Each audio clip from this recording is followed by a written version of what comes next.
So is New World worth it in 2023? The simple answer is yes. When it comes to value in video games, there are very few that offer more value for your dollar than New World and have more excitement and change on the horizon than a brand new MMORPG that receives updates.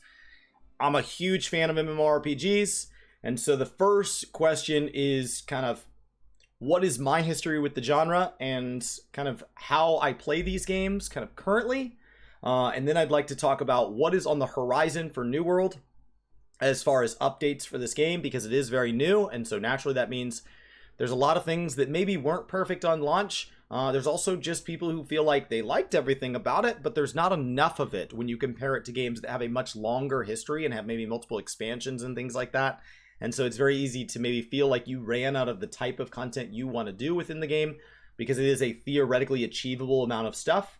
And then let's talk about kind of what it takes to get in and get to be a part of New World. And then what would happen if you did get into the game and then realized you wanted to take a break, and what my goals are in 2023. So first up, who am I? My name's Chris. I run a channel called Work to Game over on Twitch and on YouTube with my friend Brian. And we each run our own personal YouTube channels, me under the name Gaming Kinda and him under the name Ginger Prime. His primary game is New World, and so when I was looking to add a fourth MMO, that's right, 4, to Final Fantasy XIV, World of Warcraft, and Guild Wars, New World jumped to the top of the stack because it was a game I already had some history with. I liked a little bit of what it was doing, and I had a friend that played, because the best thing you can do when picking an MMORPG is play where you have friends. If you have friends that play MMORPGs, play there first. If you don't, then pick whichever one looks the best and make friends there.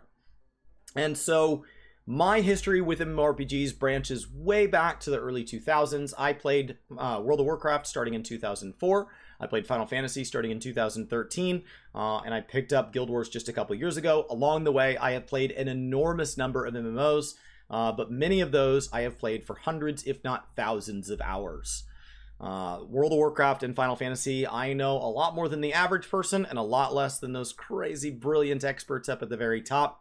And so I come into this game with a big background from that and a little bit of a background from a bunch of other games as well.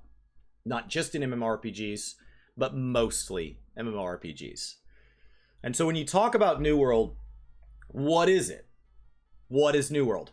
New World is an MMORPG released by Amazon under their Amazon Game Studios. AGS is acting as the publishing arm of Lost Ark and the upcoming Blue Protocol. And they have had some struggles with some other titles in the past, but largely seem to be establishing themselves as somebody who knows their way around servers with a connection to Amazon Web Services, as well as the ability to put out constant updates to a game that actually fix bugs while adding new content at a regular rate. They do a lot with things like Twitch integrations. Obviously, Amazon owns Twitch. And so flexing the big Amazon strength has been a huge way to bring a lot of strength and stability to what otherwise is a new IP from a relatively unknown studio. New World is a base-priced game that has released constant updates, and those have ranged from we're going to fix some bugs and add some new ways to play to massive amounts of content drop, and that is something that they look to continue to do in 2023. The roadmap is relatively explicit in what they aim to do early in the year and then gets more general as we look out, and we really don't know what the fall and winter will look like. But so far, that's been their trend. We can always see a decent perspective of the future in the near future, and then we see it creep out from there. The updates don't seem to be something we can predict patch dates yet, so it's not as regular as something like Final Fantasy XIV that tries to stick to a very specific number of days between every patch, and the content is always ready. But it does seem to be something that does not choose to go with a longer patch cycle, something like World of Warcraft, where you can sometimes have many months between a major update to the game, something they are actually looking to change in 2023. They don't yet have a first expansion. There's rumors that one day they will. Nothing confirmed. So right now they look a lot closer to a content cycle like Guild Wars, where the content is added to be supplemental to the game and not move us entirely off to some new continent or some new conflict and leave the old world behind. It is a game that you function on one character. You can do just about everything in the game on that one character with very little need to swap. As they build towards things like having cross-server play and things like that, that gets even easier. And so New World is a game that you go out and you explore Eternum. As you explore Eternum, they have very long grinds tied to things like gathering, which then you toss to your refiners, which then you toss to your crafters. And so let's take a look at kind of what you would do as you level up first. So here I am in game on a max level character. And effectively what will happen is as you level, you are going to get to focus on a variety of weapons. Each of these weapons can be leveled up to 20 times. And those are going to have the ability to select different trees to make them all play differently with their little ability. Your ability is an action combat system, making it maybe feel closer to something like Lost Ark than something that is a tab targeter like World of Warcraft or Final Fantasy. But it's only 3 buttons, and so it does feel a little bit limited. So it's honestly got a lot in common with something like Destiny for the fact that it is not all guns. There are guns available, and so you do have the ability to shoot a bow or a rifle or kind of a shotgun, as well as some of these magical things over here, but you wouldn't have to, and you can combine any 2 you want into a system that allows you to quickly tab between them, and so you have different weapons, and I choose to run with this big old sword, or I choose to run with this little hatchet, which I can throw at people. And so that's what I've been running right now. I've been having a lot of fun with it. On my other character that I did the fresh start stuff on, I tried out a ton of different weapons and really enjoyed a great deal of them. So as they add more weapons to the game, they continue to add variety in that way. You basically go through this whole world here, Eternum. There is no mounts, and so the world feels very dense. It feels very capable of traveling by foot. There has been rumors that one day they will add mounts. If they do, I think this world's going to feel very, very small, very, very fast.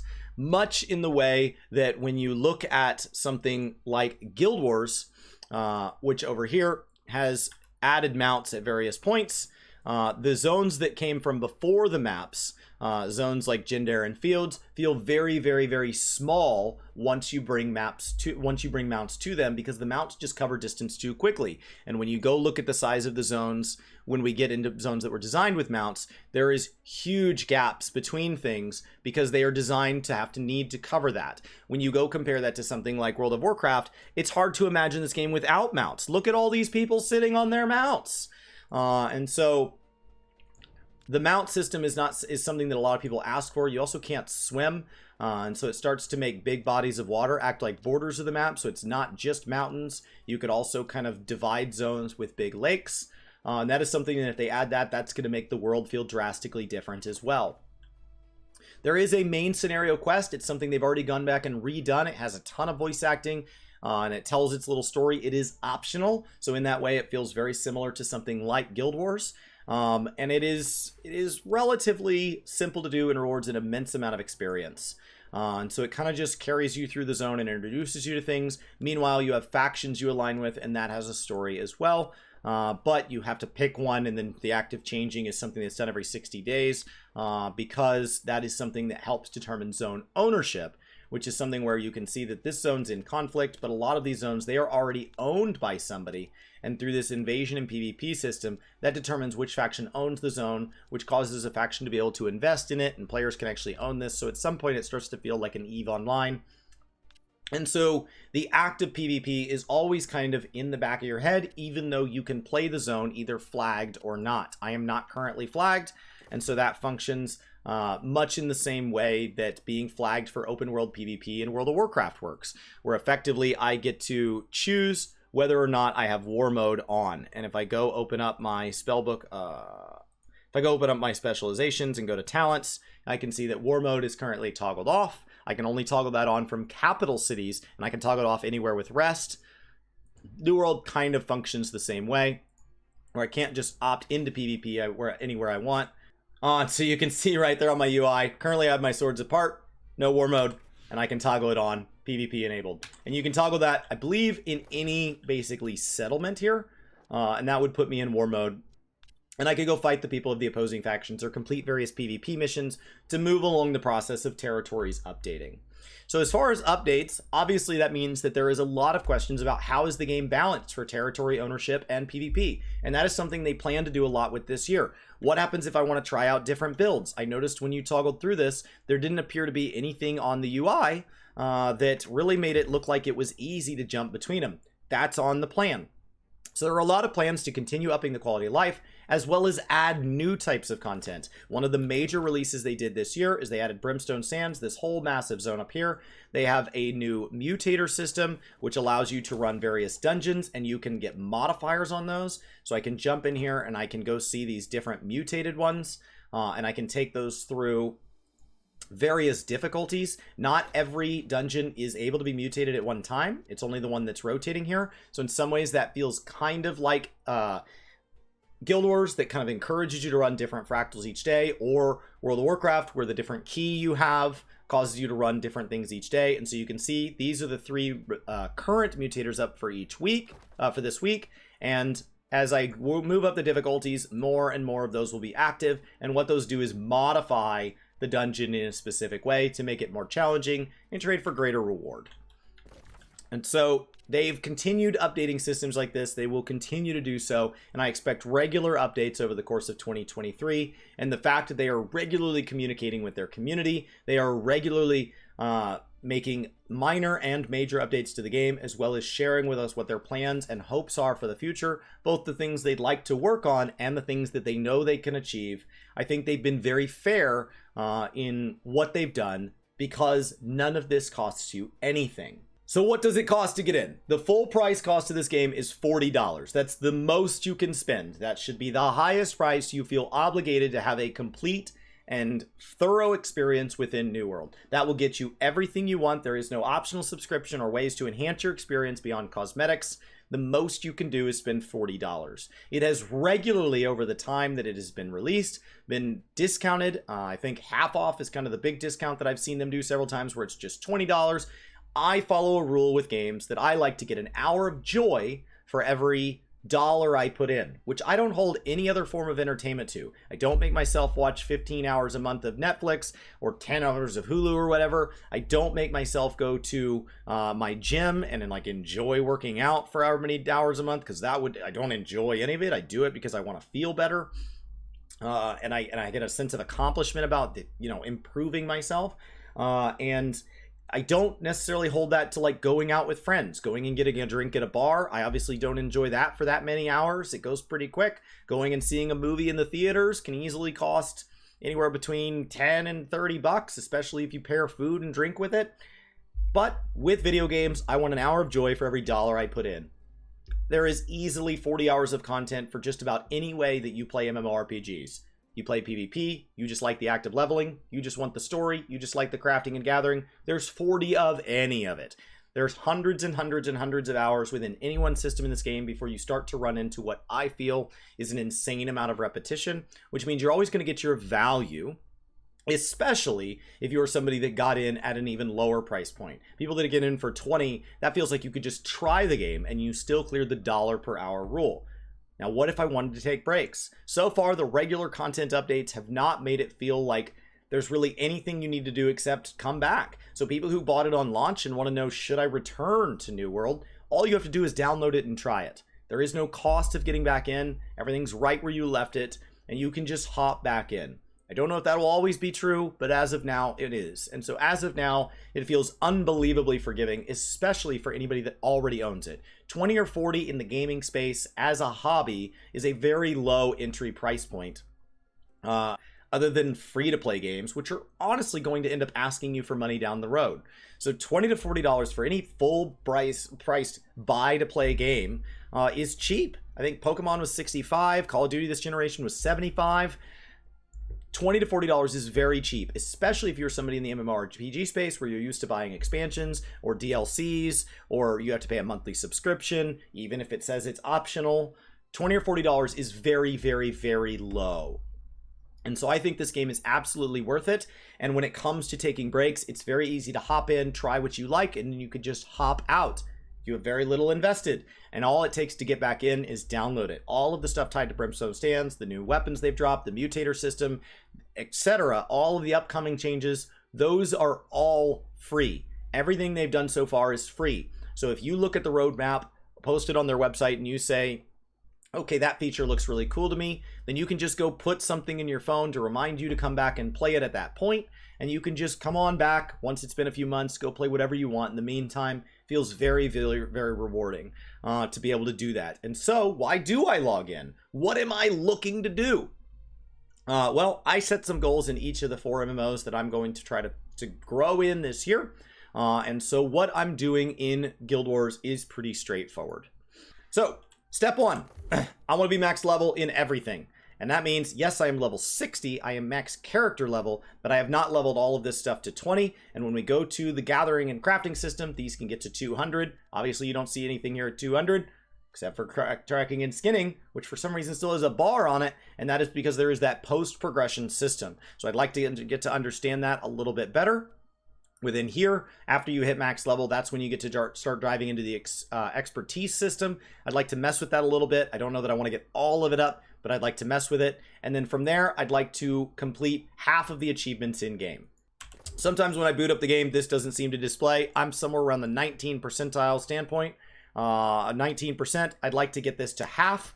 50%. It's one of the few UI elements that I hope kind of get cleaned up. This is a game with a lot of launch issues, launch bugs. It's something that New World has put an immense amount of time and energy into constantly trying to fix and update.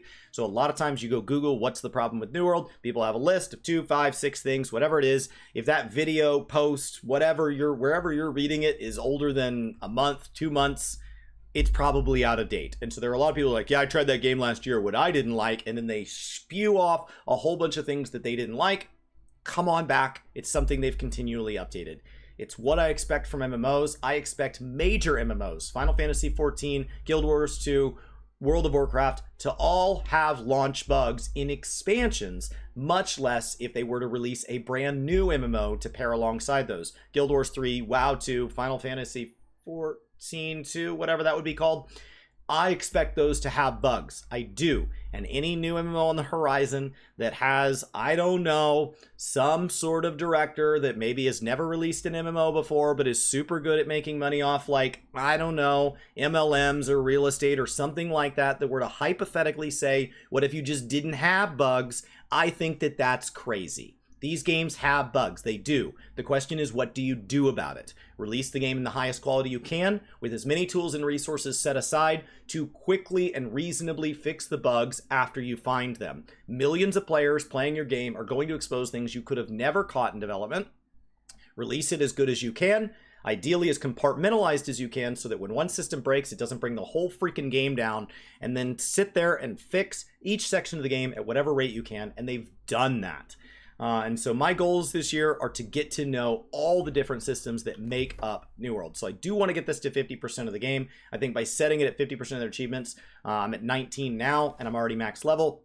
That's going to encourage me to try out a lot of the different systems. Try out Mutator, try out PvP.